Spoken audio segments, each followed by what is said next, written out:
evening. It is Monday, May 8, 2017. Welcome to the Government News Brief.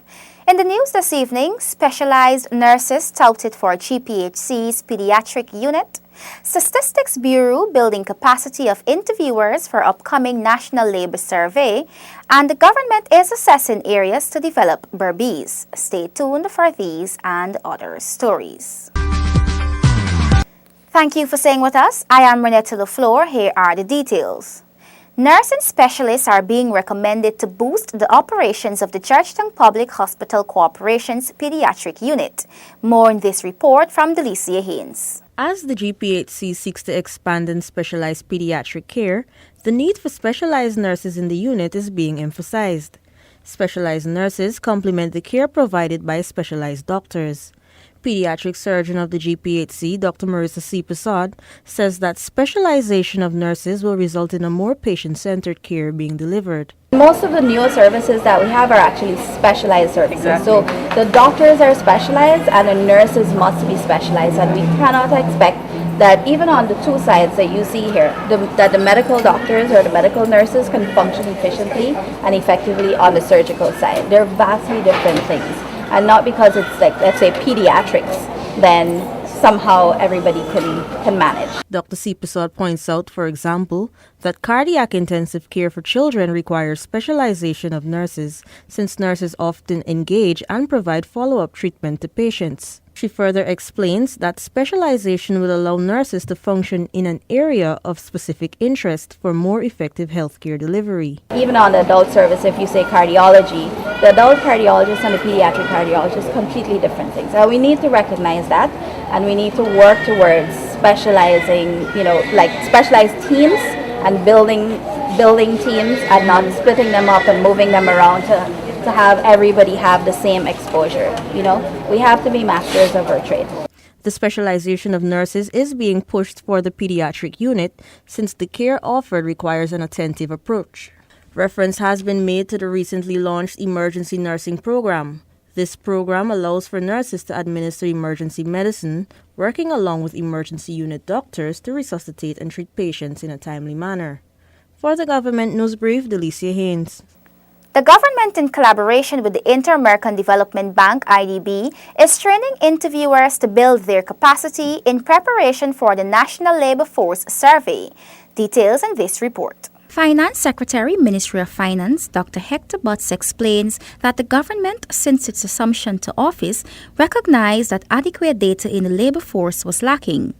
Therefore, the government, through the Ministry of Finance, partnered with the IDB for financial support for the Bureau of Statistics.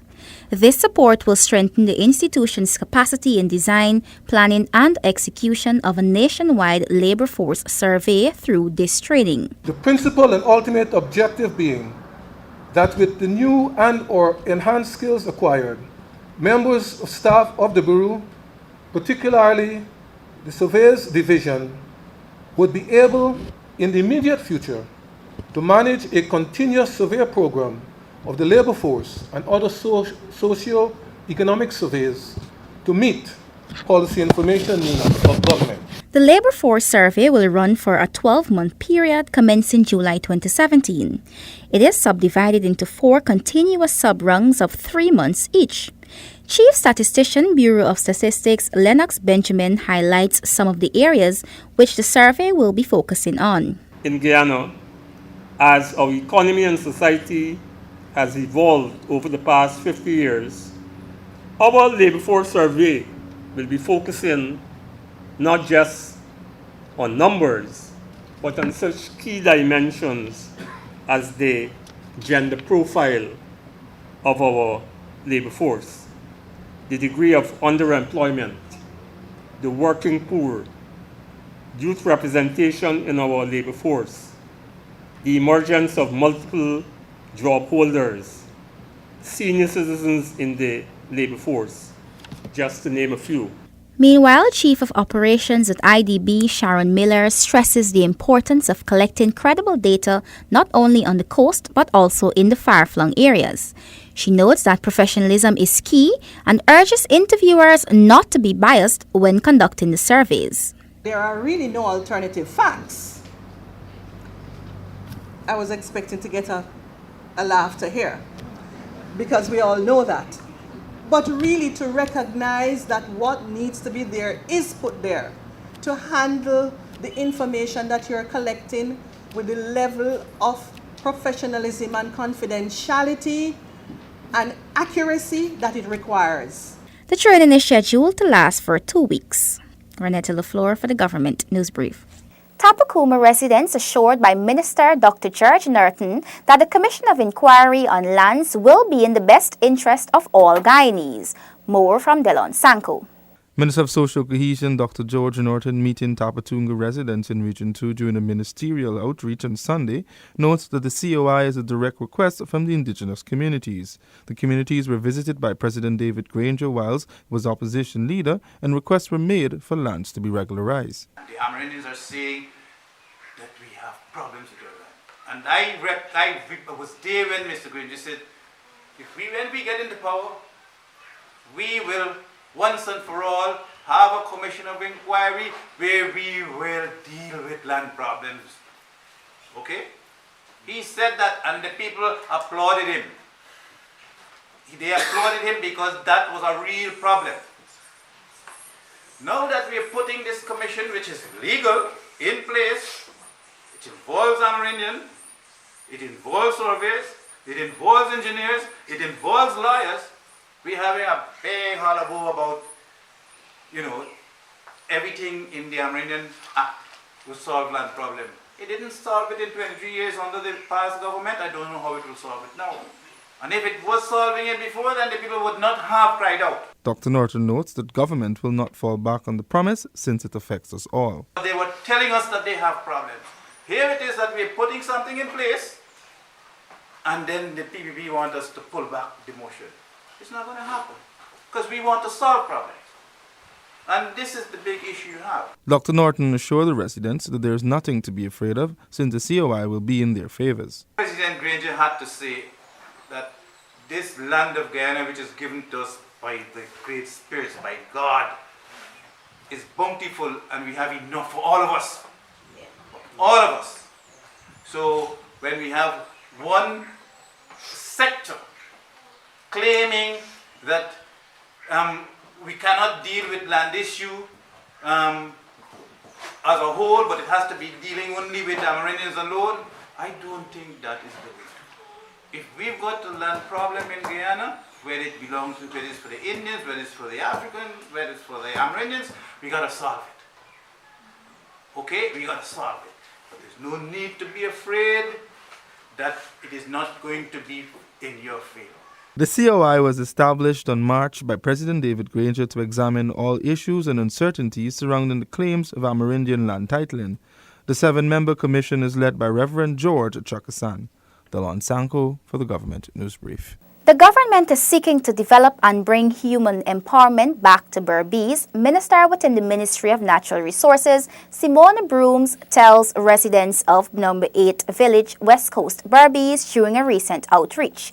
Neola Damon has the details. Minister Brooms says that the outreaches are not part of a campaign, but part of government's mandate to look for solutions to the numerous issues affecting communities across the country. So that at the end of the day, while it was this government who strive to ensure that local government, you've had your local government election, that there's not a breakdown between the local system and the central. Minister Brooms notes that it is this government that takes the efforts to meet with the people to find solutions to their problems. And residents of Number 8 had several issues that they shared with the minister with the hope of a resolution.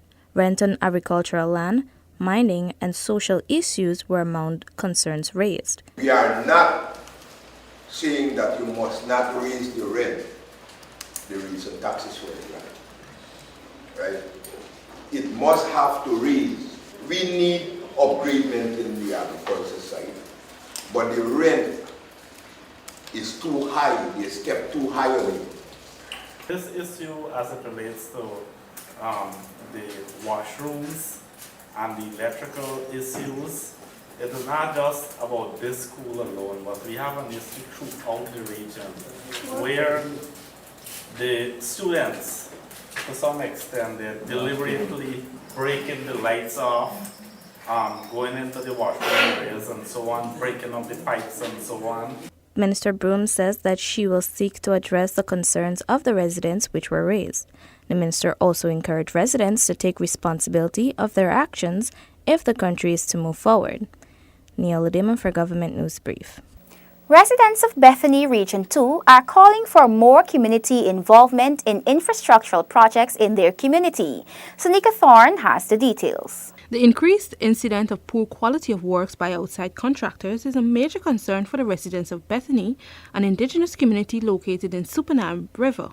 The residents are calling for more consultations not only in the planning stages of the projects, but in their execution. Why can't the government or the various ministries within the government consult first with the stakeholders, especially like the village council and those involved, whenever some big issues has to be decided.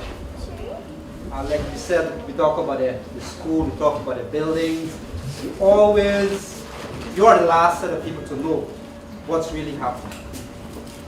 Why can't us be involved first before we can know what's really happening on the ground? Especially to Amraping, I believe we are knowledgeable enough to make good comments and decisions also. Talking about engineers, contractors coming in. You know, sometimes these men would come in, you know, I would just see them just measuring up the place. They don't come, they don't say who they are, what they're about, you know. And you know, the last time they came in, I went to them and I said, do you walk in, allow people to walk in your house just like that and walk out? I'm the person in charge, you know, and I think you should inform me, you know. So that's very important, because when they come and they just check on certain things, because for the past time we don't have drugs covered, you know, the Woodans destroy all that we have. So we just have a few little tables, and there's where we would normally put our drugs.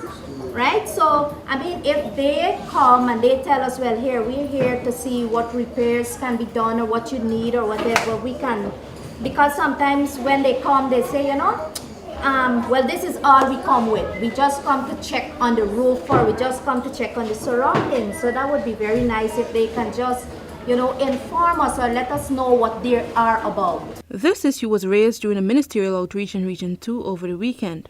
Minister of Indigenous Peoples Affairs, Sidney Allicock, told the residents that while the government would like to consult with them on a more regular basis, it is not possible. Minister Allicock says that village leaders need to be more proactive and consult more with the villagers, since the Tushaus are privy to the projects being undertaken in the villages.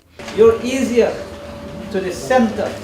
You're easier to get access. You got engine running to 45 minutes from the busy thing. So you are at a disadvantage. You are at an advantage where you have everything that you could get to help you move forward. Just imagine those parts way back there. So we're trying to meet out to those. Meanwhile, Regional Executive Officer Rupert Hopkinson assured the residents that steps will be taken at the regional level to ensure residents are more involved in projects at all levels. This outreach is part of a series being conducted countrywide to listen and interact with the citizens and address their concerns.